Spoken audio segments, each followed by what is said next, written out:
I'm pleased to introduce today's chapel speaker as camper number 16119, Marlon Fisher. In a sense, Marlon needs no introduction. How many of you remember doing push-ups and picking cherries on July 4th in the morning? That was our buddy Marlon. How many of you remember sharing an early morning walk or conversation with Percy and Marlon as they start their day? Or how many of you remember singing Twinkle, Twinkle, Little Star to Percy as Marlon rocked him to sleep on that first Wednesday night show of the summer? Marlon is a familiar friend to all of us here at Camp Dudley. What you may not know is that Marlon, the young camper from Brooklyn, New York, received a scholarship that brought him to Camp Dudley more than 25 years ago. Marlon credits Dudley parent Dan Donahue and his family and the Merrill Lynch Scholarship Builder Fund for helping him find his way to camp. Marlon took full advantage of this opportunity. He arrived as a cub in 1993 in Syracuse Lodge and worked his way up the leadership ranks and became the Cub Division Head in 2004 and 2005. Marlon served his country in the United States Army as an intelligence analyst from 2008 to 2016. This is a position that is often critical in saving the lives of soldiers who are fighting on the front lines. This summer, Marlon will begin an MBA program in leadership and conflict management. Marlon is also a stand-up comedian, and he has assured me that he will not share his typical routine with us this morning. But he does say that his most important role is the one of a stay-at-home dad to 12-month-old son, Percy Winston, who's in the back with us today. Marlon and his wife, Erin, now live in Burlington, and we're lucky that Marlon still tries to spend most of his days here in the summer with us here at Dudley. One of his longtime friends describes him in this way: Marlon makes anyone and everyone feel like they belong. He is literally fearless when entering unfamiliar territory with unfamiliar people. By the time most people have the courage to step up and introduce themselves to a group, Marlon has already memorized their names, where they're from, connections, all while making them laugh and smile. He's incredible at bringing people together, no matter where they come from, or no matter what they look like. Please join me in welcoming our dear friend, Marlon Fisher, camper number 16119 today.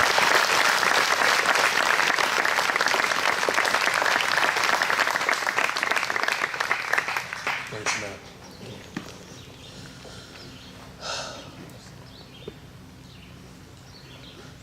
I was born and raised in a place where big things mean a lot. People don't have enough money, food, love, and kindness. And all of these basic necessities are in constant demand. It's a place where people have been convinced there is a deep and never-ending well of need. I remember my mother hiding spaghetti in a pot under the bed so that she could make sure there would be enough food for us. I can remember eating peppermint candy balls for dinner because we were waiting for the next welfare check.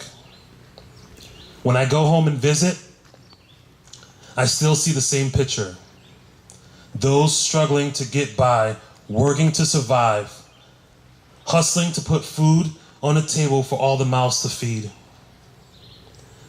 I share this with you all not to make you feel sorry for me, but rather so that you will understand how much I have grown in my mental strength and perseverance with the support from my Dudley community. When I came to camp in 1993 as a cub, I met for the first time a world where people offered small and kind gestures to support one another. This expectation was the cultural and moral standard. It was not only expected, but the people who had the most kindness for others were the most respected by the community.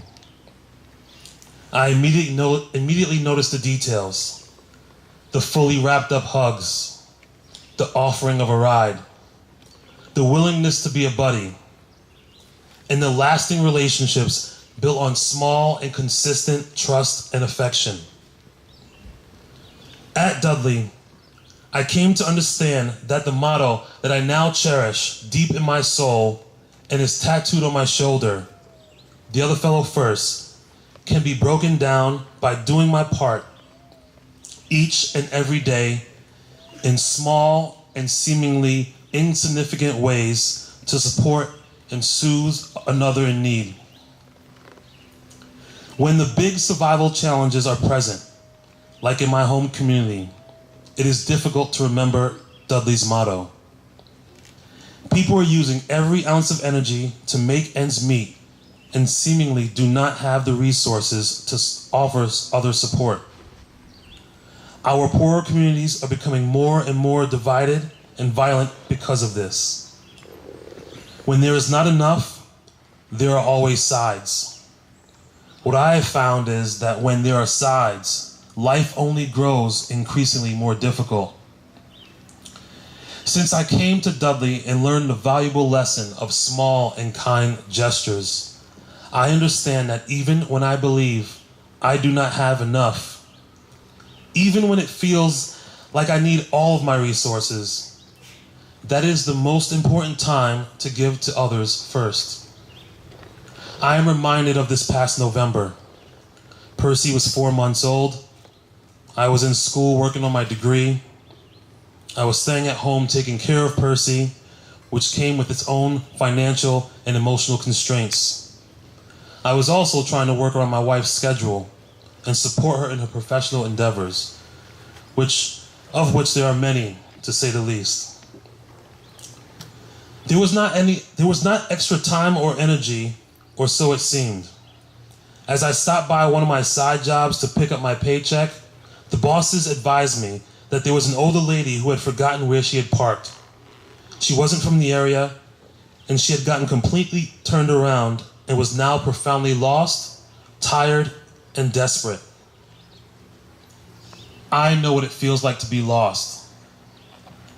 I know what it feels like to be lonely and completely without personal resources to continue. In that split second, I measured my own reserves and compared them to hers and knew that I needed to offer her kindness and compassion. She needed help, and I needed to give it to her no matter how busy and tired I already was.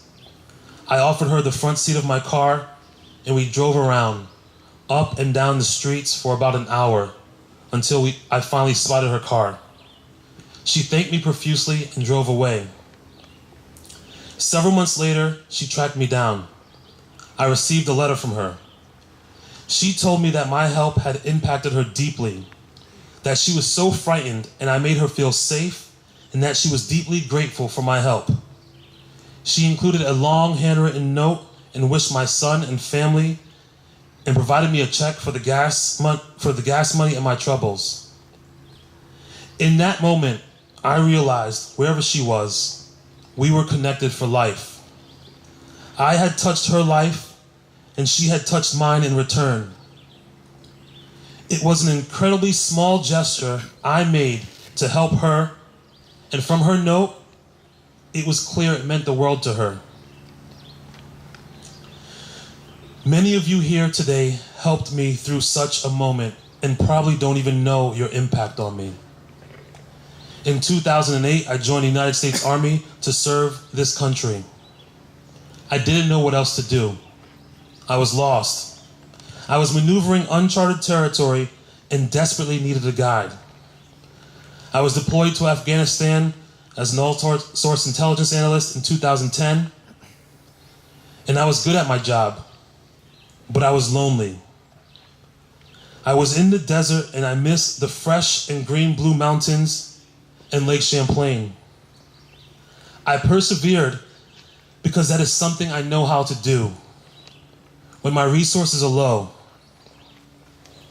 I put my head down and maintained dedication to the task, probably like a lot of you.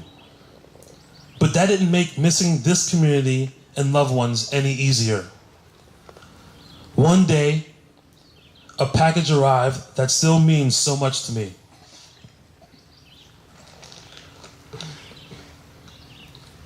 It was a box full of postcards from everyone at camp.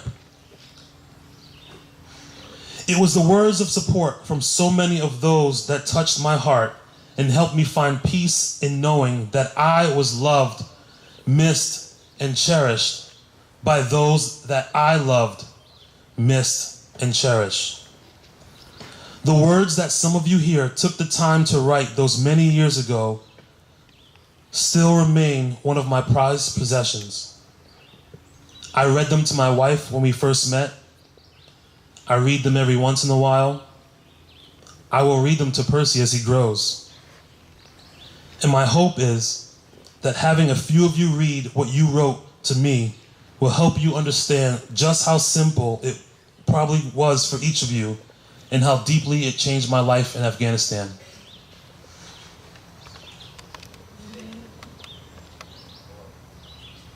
Hey, Sergeant Marlon. What's up? It is Sam Whiting. How are you? You winning any wars yet? Ha ha. Listen, I appreciate you so much for fighting for this country and risking your life. You are awesome. If y'all want to write back, please do so at my home in Massachusetts. Love, Sam, number 21055, and Marlon's friend. Dear Marlon Fisher, I'm having a great time at camp, but it's not the same without you here. It is a great thing you are serving our country. I'm currently living in Mexico, but I'm originally from the United States. I hope you come and visit camp sometime. Best wishes, Jack Renwick, number 21230, Princeton Lodge. Dear Marlon, I wanted to thank you for what you're doing for this country. I'm in Owasco with Charlie O'Rourke. Camp is really fun. Aid year is hard, especially full season in the Cubs, but I like it. Good luck, from Aiden Moran. Dear Marlon, hey, how are you? You might not remember me, but I sure do remember you. Everyone around here misses you and is thinking of you. There's even a Team Fisher in the juniors. I remember when I was here as a Cubby on the first day and meeting you and telling you my name. Even though there are over 2,000 campers to remember, you still remember my name year after year after year. Now I'm in an aide, in the Cubs, in Danielson, and when I look for leadership models, you are the one person that I think of. Everything at camp is going well. Medal Fest is this afternoon and everybody is excited. Know that we're all missing you and anticipate your return. Sincerely, number 19623, Jack Ludke. These are the many heartfelt words that gripped me in my most raw and lost place. In your words, I remembered the lake, the sports fields, the hikes, and the hymn sings at Dudley. I was grounded in safety, support, and kindness, which you all wrapped around me. Each of your postcards reminded me of gestures I had made to you all, and that in return. I was receiving an abundance of loving kindness. It is in the smallest gestures that we shape another person's experience. This is a message that I hope we will remember and one that I want to instill in my son. No matter how little we have, how hard times are, how much we need to focus on ourselves in order to survive, there is always some left to give to others. The most incredible element of this delicate balance is that when we provide these small and deeply meaningful gestures to others, we build a connection, which allows that other person to show up for us or someone else in the future. When we put the other fellow first, we are putting ourselves and our communities first. It is an unending cycle of offering solutions to life's challenges, and none of us can do this all alone. Thank you for reaching out to me in those lonely moments in 2010. Thank you for allowing me to be here, reaching out to each and every one of you. My hope is that small gestures of care conducted with integrity and values will lead the way for our community, our society, and our world to remain resilient and steeped in the Dudley tradition of kindness towards others. My hope is that you will take my words deep into your heart and call them when you are deciding what actions to take, especially as it relates to others you interact with. Thank you.